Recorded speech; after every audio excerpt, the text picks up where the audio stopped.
할렐루야. 우리 옆에 있는 분들과 인사하겠습니다. 할렐루야, 반갑습니다. 오늘 주신 하나님의 말씀은 마태복음 17장 14절부터 20절까지 말씀이 되겠습니다. 마태복음 17장 14절부터 20절까지 함께 읽겠습니다.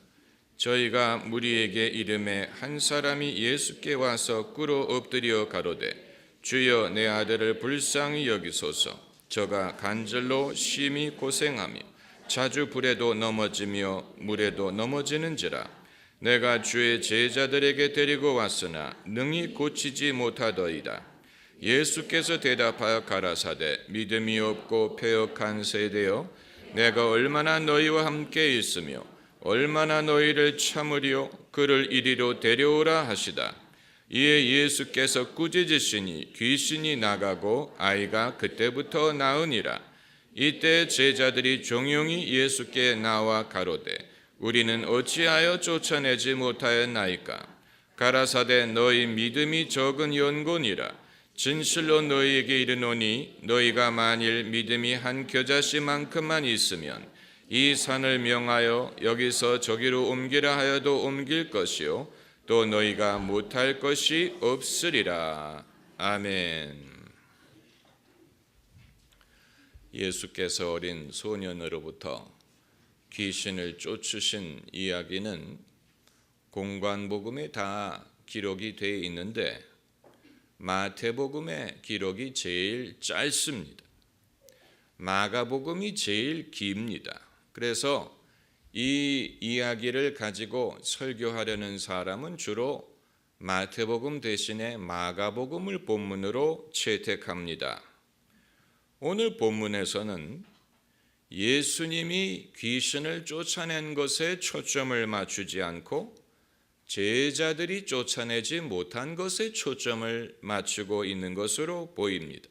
그래서 예수님이 제자들의 믿음 없는 것을 꾸짖는 내용과 제자들이 우리는 어찌하여 쫓아내지 못했습니까? 라고 여쭙는 장면이 이 짧은 본문에 포함이 되어 있습니다. 언제부턴가 우리는 할 수 있음보다는 할 수 없는 것을 변명하고 옹호하는 그런 문화로 둔갑을 했습니다. 기독교가 특별히 그렇습니다. 과거에 하면 된다, 안 되면 되게 하라는 권위주의 문화에 대한 반발로서 그렇게 됐는지는 모르겠습니다만은 언제부턴가 우리는 할 수 없는 것, 또 하지 못하는 것, 갖고 있지 못하는 것을 두둔하고 그것을 옹호하는 쪽으로 축이 기울기 시작했다는 것입니다. 즐겨 부르는 찬양곡 중에도 무화과 나무 잎이 마르고 포도 열매가 없고 외양간 송아지 없고 무엇이 없어도 나는 여호와로 즐거워하리라 라는 찬양곡이 있습니다. 물론 그 가사가 성경에서 따온 것이기 때문에 우리가 그 정신에 대하여 뭐라고 말할 수는 없습니다마는 자칫하면 없는 것을 옹호하는 정신은 성경보다는 불교 정신에 더 근접할 수 있습니다. 불교야말로 없을 무에 도달하려는 종교가 아닙니까? 욕심을 말살하고 인간의 번민을 말살하고 모든 것을 없애려는 것이 불교의 목적인데 없는 것을 은근히 장려하는 일부 기독교인들의 정신, 그것을 통하여 평강을 얻고 그것을 통하여 번민을 해결하려는 그런 정신은 불교에 더 근접하고 있다고 봅니다. 제가 초등학교 다닐 때 담임 선생님이 앞으로의 시대는 컴퓨터가 지배하는 시대가 될 것이기 때문에 지식을 갖는 것이 중요하지 않고 지혜가 필요한 시대가 될 것이다 라고 말씀하셨는데, 수십 년이 지나서 정말 그런 시대가 도달했습니다. 이제는 모든 지식이 이 웹 속에 포함이 되어 있습니다. 엄청난 분량의 지식, 정보가 우리가 검색만 하면 그것을 찾을 수 있습니다. 그런데 지식이 중요하지 않고 지혜가 필요한 시대인 것보다는, 지혜도 어느 정도 이 컴퓨터에서 얻을 수 있지만 한 가지 컴퓨터가 할 수 없는 것은 분별하는 것입니다. 분별력. 특별히 영적인 분별, 정신적인 분별, 이것은 성령 받은 사람 이외에는 어느 누구도 할 수 없는 것입니다. 분별력. 이 성경 말씀을 알고 하나님의 진리를 아는 사람이 아니면 이러한 분별을 하기가 어렵습니다. 영분별이 성령의 은사 중에 하나인데 여기에 영이란 말이 들어갔다는 사실을 주목해야 됩니다. 다른 것을 분별하는 것이 아니고 영적으로 분별하는 것입니다. 성령으로 말미암아 분별하는 것입니다. 이것은 감정적인 분별과 다른 것이고 도덕적인 분별과도 다른 것입니다. 이것은 영적으로 분별하는 것입니다. 많은 사람들이 영과 혼을 구별하지 못하기 때문에 정서가 영적인 것으로 생각을 하고 영적으로 감동을 받고 영적으로 이 자극을 받을 때, 그것이 이 감정적으로 자극을 받을 때, 정서적으로 감동을 받을 때 그것이 영적인 것이라고 생각을 하기 쉬운데 그렇지 않습니다. 그렇지 않습니다. 여러분도 영적인 분별력을 어느 정도는 갖고 계실 텐데 그것이 영적인 분별이라는 사실을 아무도 알려주지 않았기 때문에 그것을 느낀 적은 있지만 그것을 키울 줄 모르고 그게 뭔지 모르고 영적인 분별이 왔을 때 그것을 인지하지 못하는 경우가 많을 것입니다. 영분별은 누군가가 당신이 지금 영적으로 분별한 것이다 라고 알려주어야 됩니다. 그때 내가 그때 느꼈던 것이 진짜구나, 그것이 정확하구나, 내가 그것을 실천으로 옮겼어야 했구나, 이것을 우리가 깨달아야 되는데, 여러분, 이 음악을 우리가 예로 들을 수 있습니다. 교회 음악은 이제 예배에서 뗄래야 뗄 수 없는 필수적인 요소가 됐습니다. 점점 더 사람들은 고급스러운 음악, 또 사람의 심금을 울릴 만한 음악을 좋아하고 그것을 필요로 합니다. 그런데 음악에도 영적으로 감동이 될 만한 음악이 있고 그게 아니고 우리의 감정만을 자극하는 곡이 있습니다. 아름답다고 해서 그 곡이 다 은혜로운 것이 아니에요. 이 You Lift Me Up 이라는 아주 유행하는 곡이 있었지요. You lift me up upon your shoulder. 좋아하는 분들 많을 것입니다. 그분들에게 이 불쾌한 마음을 갖게 할 위험을 무릅쓰고 제가 말씀드리는데 그 곡은 원래 예배 음악이 아니에요. 그 곡은 원래 찬양곡이 아닙니다. 기독교인들이 내용이 좋다, 또 감동이 된다라고 채택을 한 것이지 원래부터 그것이 신앙으로 말미암은 곡이 아니에요. 그 멜로디는 데니 보이를 그대로 따라서 한 것입니다. 그리고 거기에다가 가사를 바꿔서 부른 것입니다. 여기에 you라는 you lift me up, 당신이란 말이 누구를 가리키느냐? 이것은 마치 귀에 걸면 귀걸이고 코에 걸면 코걸이와 같은 가사에 사랑하는 사람에게 그 노래를 부르면 이 you가 여자친구를 가리키는 것이 될 수가 있고, 이것을 하나님에게 부르면 하나님을 가리키는 것이 될 수 있지만, 제가 말씀드리는 것은 애초부터 이것이 하나님을 찬양하고 믿음의 고백을 하기 위하여 만든 곡이 아니라는 것입니다. 그럼에도 불구하고 교회에서 자주 부르는 이유는 사람들이 감동적이라고 생각을 하기 때문입니다. 인기가 있기 때문이에요. 그러나 그 인기는 영적인 분별에서 좌우된 것은 아니에요. 그렇기 때문에 깊이 그 곡을 묵상하면 사람의 영혼을 살리는 그런 능력이 있기보다는 듣는 동안에 잠시 기분을 좋게 하는 데에서 끝나는 것뿐입니다. 여러분, 이것은 영적인 분별이 없이는 근거가 없는 것입니다. 제가 편견을 말씀드리는 것이 아니고 하나의 예를 말씀드리는 것입니다. 하나의 예를 말씀드리는 것입니다.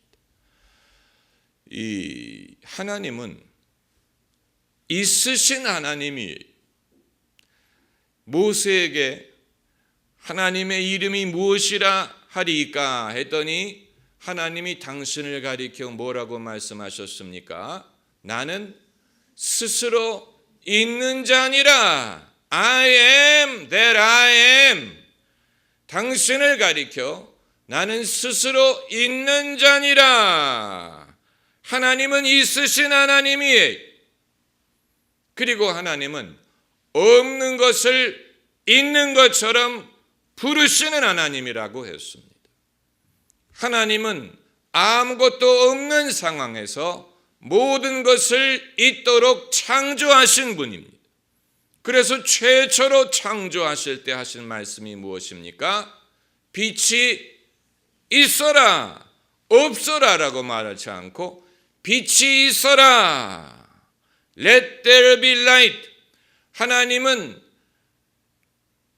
창조를 통하여 있게 하신 분입니다.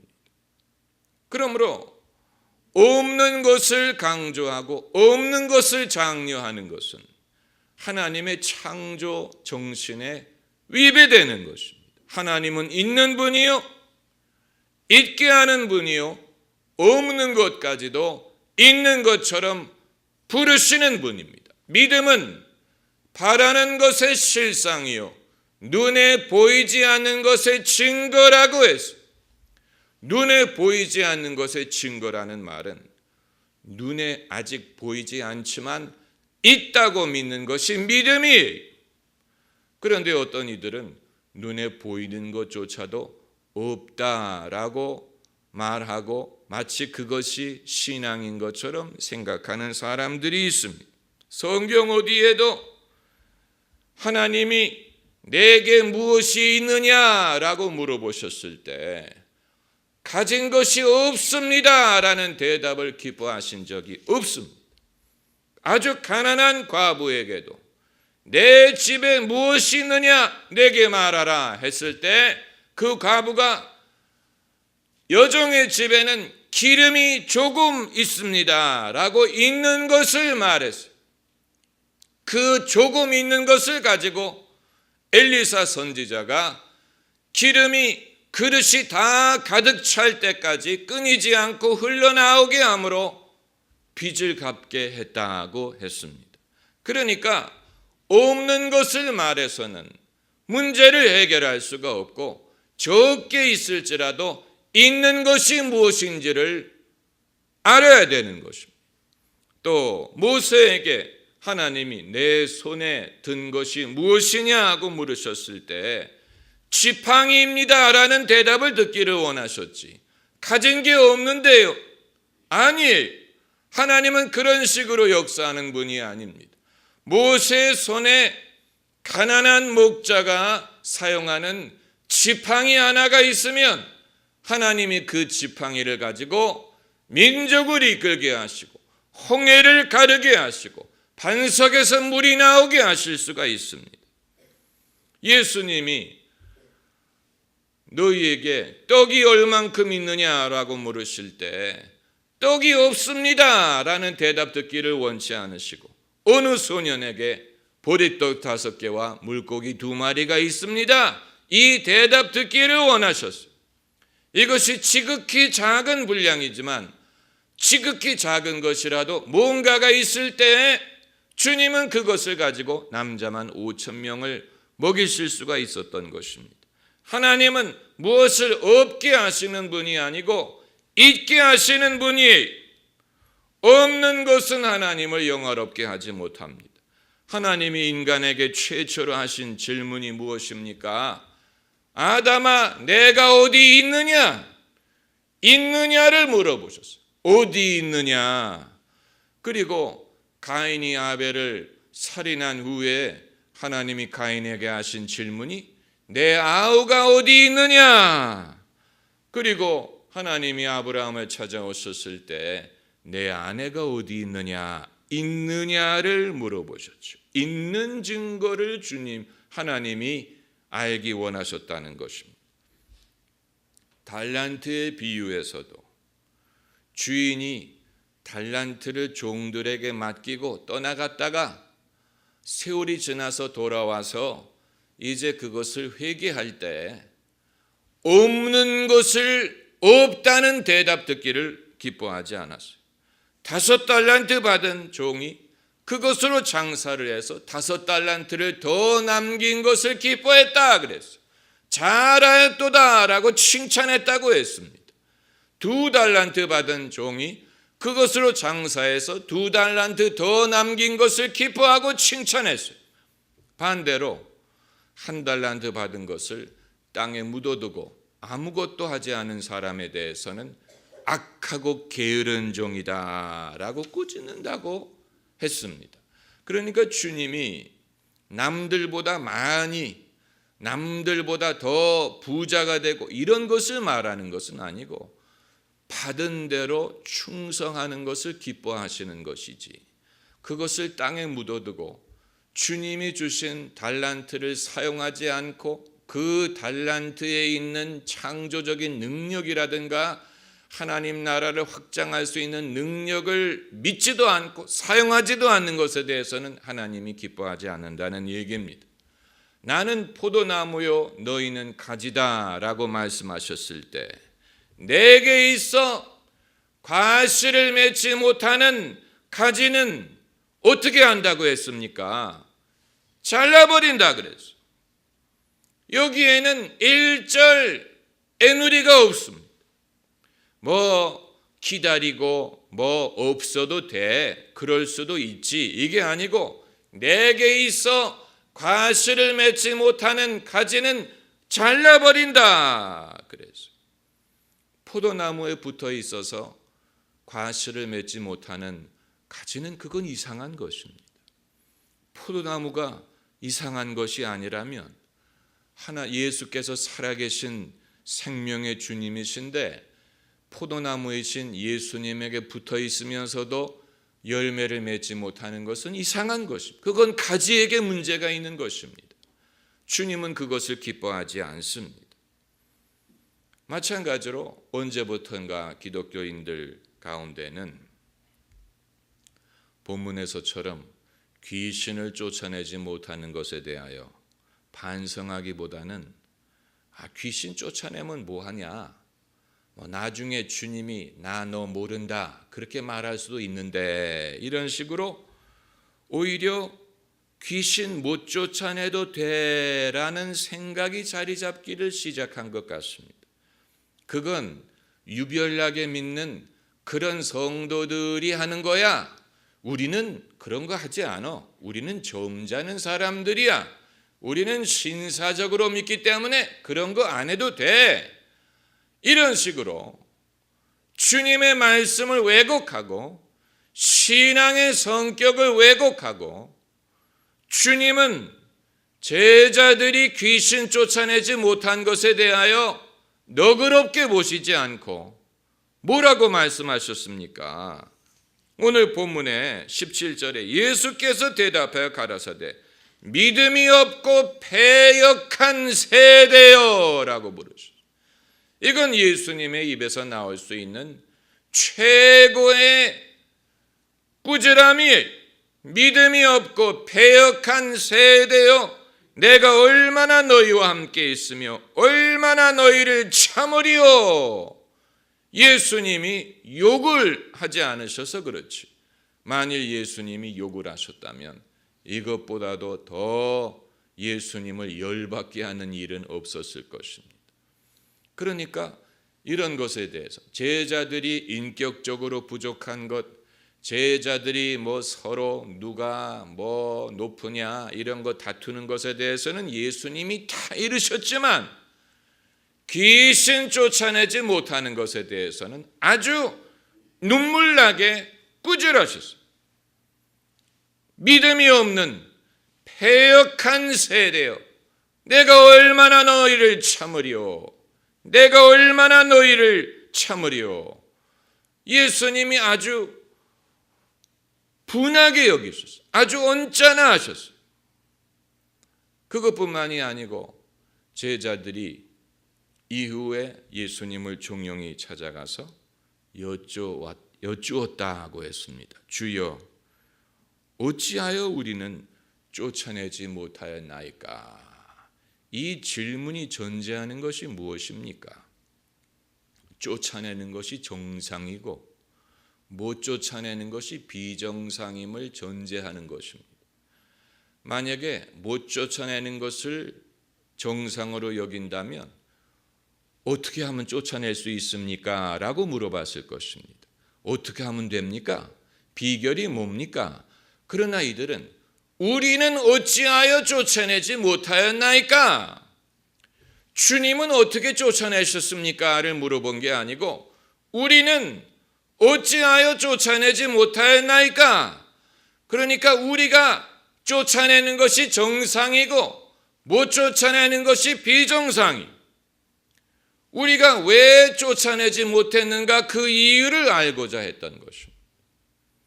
그런데 오늘날 많은 성도들은 일단 여기에 대해서 이런 것은 주의 종이 하는 거야, 기름 부음을 받은 종들이 하는 거야, 우리는 안 해도 돼, 우리는 그냥 구경만 하면 돼, 이렇게 생각을 하든가, 아니면 이건 우리 교단에서는 장려하지 않는 거야, 우리의 신앙 스타일과 달라, 이런 식으로 어떤 이유를 대든지 간에 귀신 쫓아내지 못하는 것을 정당화하고 그것이 문제가 없는 것처럼 말하려고 하는 사람들이 많습니다.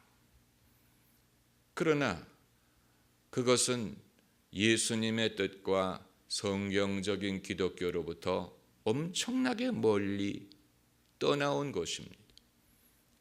오늘날 예수님이 우리 곁에 계셨다면 제자들에게 이 노하셨던 것처럼 우리에게도 그렇게 하실까 우려되는 것입니다.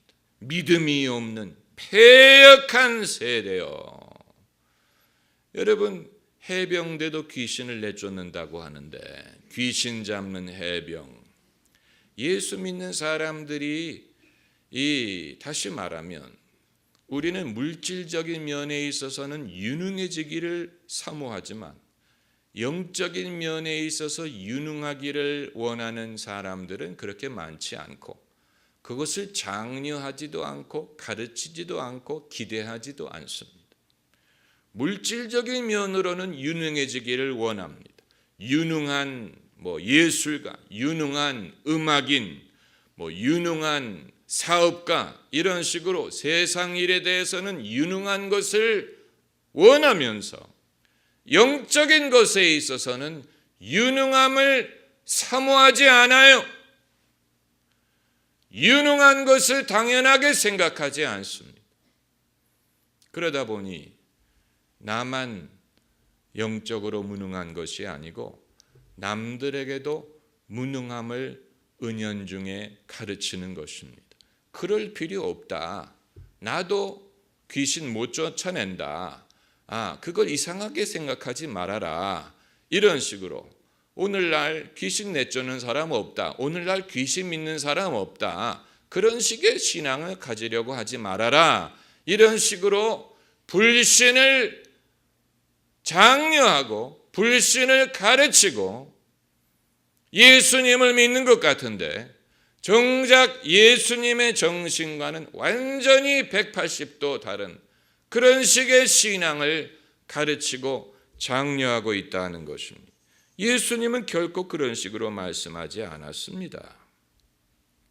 왜 우리가 다른 면으로는 유능해지는 것을 당연하게 생각하면서 영적인 것에 있어서는 유능함이 뭔지도 모르고 또 그것을 사모하지도 않고 유능해지려고 배우려는 의지도 없다는 말입니까? 그렇지 않습니까? 이건 뭔가 이 변명의 여지가 없는 것입니다. 변명의 여지가 없는 것입니다. 영적인 풍성함에 대하여 우리는 개념이 없습니다. 영적인 풍성함 하면 인격적인 도덕적인 면 정도 생각을 할까?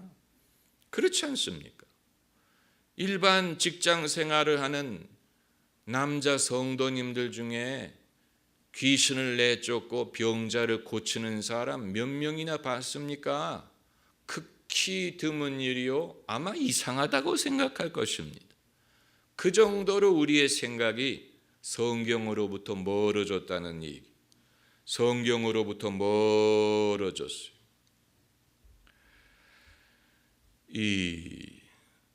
이런 일은 성직자들이 하면 되고 일반 성도들은 응원만 하면 되지 않겠느냐? 아니에요. 하려면 다 같이 하는 것이고 하지 못한다면 성직자들도 하지 못합니다. 왜 제자들이 귀신을 쫓아내지 못했다고 하셨습니까? 예수님은 아주 단순하게 대답하셨어요. 너희의 믿음이 적은 연곤이라. 아주 단순하게 대답하셨습니다. 너희 믿음이 적은 연곤이라. 믿음이 적기 때문에 쫓아내지 못했다는 것입니다.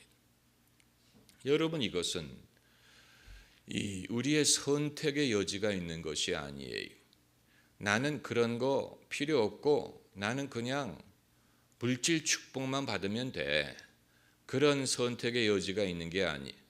나는 그냥 천국만 가면 돼. 그런 선택의 여지가 있는 것이 아닙니다.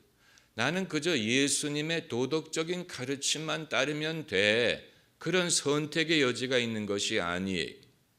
왜 많은 사람들은 예수님을 흉내낸다, 예수님을 본받는다 하고 말하면서 정작 예수님이 가르치시고 행하신 것은 흉내내지 않으려고 하는지 아무리 생각을 해봐도 이상한 것입니다. 예수님을 본받는다, 누구든지 그것을 마치 당연한 것처럼 말하는데 정말로 예수님을 본받는다는 것이 무엇을 뜻하는 것입니까? 어떻게 하는 것이 예수님을 본받는 것입니까? 성경이 예수님의 분명한 가르침과 예수님의 행적을 기록하고 있는데 불구하고 그것은 무시하고 마치 무슨 어떤 예수님을 본받는 것이 어떤 도덕적인 자기를 부인하고 남들에게 친절하고 이런 극한된 그런 도덕적인 면을 흉내내는 것만이 예수님을 본받는 것처럼 생각하는 것은 그것은 예수님을 왜곡하는 것이요. 예수님을 도덕적인 선생으로 축소시키는 것밖에는 되지 않습니다. 예수님은 그런 도덕을 가르치는 선생님이 아니었어요. 나를 믿는 자는 내가 한 일을 저도 할 것이요. 할렐루야.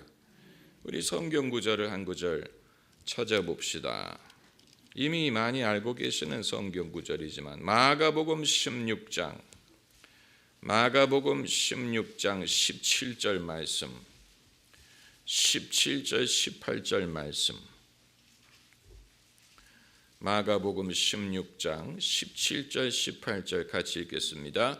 믿는 자들에게는 이런 표적이 따르리니 곧 저희가 내 이름으로 귀신을 쫓아내며 새 방언을 말하며 뱀을 찝으며 무슨 독을 마실지라도 해를 받지 아니하며 병든 사람에게 손을 얹은즉 나으리라 하시더라. 참으로 이상한 현상은 예수님이 당신을 믿는 자에게 5가지 표적이 따른다고 말씀하셨는데 오늘날 성도들 중에는 예수님을 믿는다고 하면서 5가지 중에도 하나도 못하는 사람들이 대다수라는 사실이에요. 참 이상하지 않습니까? 다른 건 못하더라도 뱀이라도 짚든가, 다른 건 못하더라도 독을 마셔도 해를 받지 않는다든가 뭐 이런 게 있어야 되는데 5가지나 말씀하셨는데 5가지 중에 하나도 못해. 이상한 것입니다. 예수님을 정말 믿는 것인지 아니면 예수님의 말씀이 믿을 수 없는 것인지 이상하지 않습니까? 5가지나 말씀하셨는데 하나도 못한다면 이상한 것입니다. 그리고 하려고 한다면 5개를 다 할 수 있다고 믿어야죠. 이러한 표적이 헌신한 자에게 나타난다고 말씀하셨다면 모르겠는데 이와 같은 표적이 주의 종에게 나타나리라 라고 말씀하시면 모르겠는데 그게 아니고 믿는 자들에게는, 그러니까 여기서 믿는다는 말은 마태복음 본문에서 예수님이 말씀하신 그 믿음을 가리키는 것이라고 봅니다. 그냥 이름만 걸어놓은 게 아니고 믿는 사람, 믿으면 이런 표적이 나타나. 그래서 내 이름으로 귀신을 쫓아내고 새 방언을 말하고 손으로 뱀을 짚고 무슨 독을 마실지라도 해를 받지 아니하고 병든 자에게 손을 얹은즉 나으리라. 손을 얹고 기도하라는 말도 없어요. 그냥 손을 얹은즉 나으리라. 예수님이 하신 말씀이, 여러분 이 말씀에 유효기간이 지나갔으리라고 생각하면 안 됩니다. 이 말씀은 여전히 유효합니다. 믿음의 능력을 우리가 경험해야 됩니다. 할렐루야. 기도하십시다.